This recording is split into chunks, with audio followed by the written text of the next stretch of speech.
আসসালামু আলাইকুম এভরিওয়ান। আজকে আমার শ্বশুর বাড়িতে আসার দ্বিতীয় দিন। সকালে ঘুম থেকে উঠে দেখি আমার শাশুড়ি আম্মা চাউল ভিজিয়ে রেখেছিলেন। এখন সেই ভেজানো চালগুলো আমাদের বাসায় গরু দেখাশোনা করেন যে ভাইয়া, সেই ভাইয়াকে দিচ্ছে চাউলের গুঁড়া করে আনার জন্য। আমি কুমড়া শাক খেতে চেয়েছিলাম, সেই জন্য ফুপি একেবারে গাছ থেকে কুমড়া শাক কেটে রান্নার জন্য একেবারে রেডি করে নিচ্ছে। এদিকে আমাদের একমাত্র ছেলে আমাদেরকে ছাড়াই ঈদ করার জন্য চলে যাচ্ছে, তাই ওর পাপা ওকে এগিয়ে দিয়ে আসছে। একমাত্র ছেলে হওয়া সত্ত্বেও কেন এবং কোথায় আমাদেরকে ছেড়ে গিয়ে ঈদ করছে সে কথা একটু পরেই আপনাদের সাথে আমি শেয়ার করছি।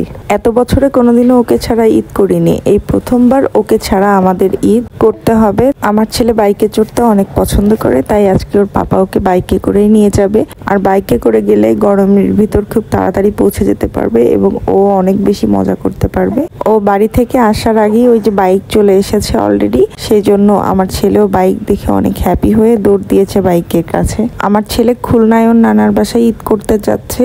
ও এসে থেকেই নানার বাসায় চলে যেতে চাচ্ছিল, কারণ ও নানার বাসায় অনেক পছন্দ করে, নানাকে অনেক বেশি পছন্দ করে।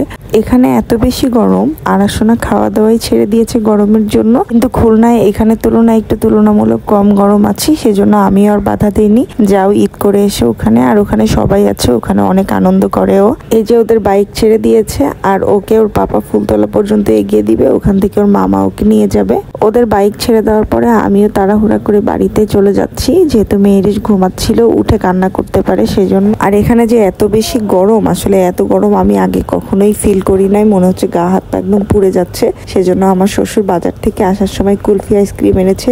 এখানকার লোকাল কুলফি আইসক্রিম খেতে এত মজা ছিল, আইসক্রিমটা নারকেল দিয়ে বানানো ছিল। গরম থেকে হেঁটে এসে ঠান্ডা ঠান্ডা আইসক্রিম খেতে বেশ মজাই লাগছিল। ফুলতলায় আপনাদের ভাইয়া আরাসকে তুলে দিতে আর বাজার করতে গিয়েছিল, তো যখন বাবু এসেছিল আরাসকে নিতে, তখন আমাদের গাছের কিছু জামও সাথে করে নিয়ে এসেছিল।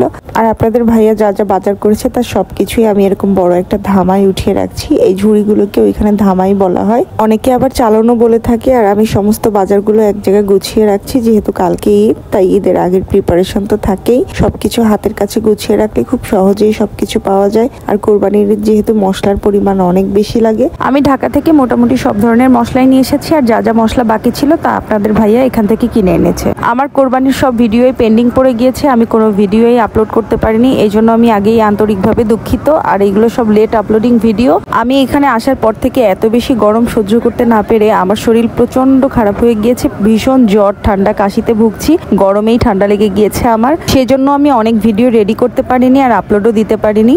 এখন আমি সব ভিডিওই আপলোড দিয়ে দিব ইনশাল্লাহ। এই যে আমাদের খুলনার ঐতিহ্যবাহী চুই ঝাল, চুই ঝাল যেহেতু আমাদের ট্রেডিশনাল খাবার, এমনি মাংস রান্না করতে গেলেই চুই ঝালের প্রয়োজন হয়। আর কোরবানির ঈদে তো চুই ঝালের জুড়ি মেলা ভার, চুই ঝাল ছাড়া মাংসই হয় না। এখন দেশের বিভিন্ন জায়গায় চুই ঝালের মাংস পাওয়া গেলেও আমাদের খুলনা অঞ্চলের মতো চুই ঝাল দিয়ে মাংস রান্না করার মতো টেস্ট কখনোই পাওয়া যাবে না। কারণ আছে, যেখানের যেটা ট্রেডিশনাল খাবার সেখানে সেই খাবারটাই বেস্ট হবে, এটাই স্বাভাবিক। আমাদের ঈদে খাবারের আয়োজনের অন্যতম গুরুত্বপূর্ণ একটি খাবার হচ্ছে সেমাই। ঈদের দিনের খাবারের মেনুতে বাহারি রকমের সেমাইয়ের আয়োজন তো থাকবেই। লাচ্চা সেমাই, দুধ সেমাই, নবাবী সেমাই, জর্দা সেমাই, নারকেল সেমাই, আরো কত কি। আর গ্রামে আমার শ্বশুর শাশুড়ির কাছে অনেকেই হেঁটে এসে বসে গল্প করে তখন তাদের সবার প্রধান খাদ্য হচ্ছে পান।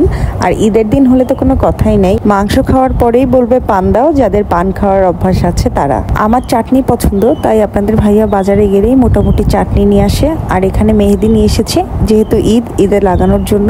আজ এই পর্যন্তই, সবাই ভালো থাকবেন, সুস্থ থাকবেন, আল্লাহ হাফেজ।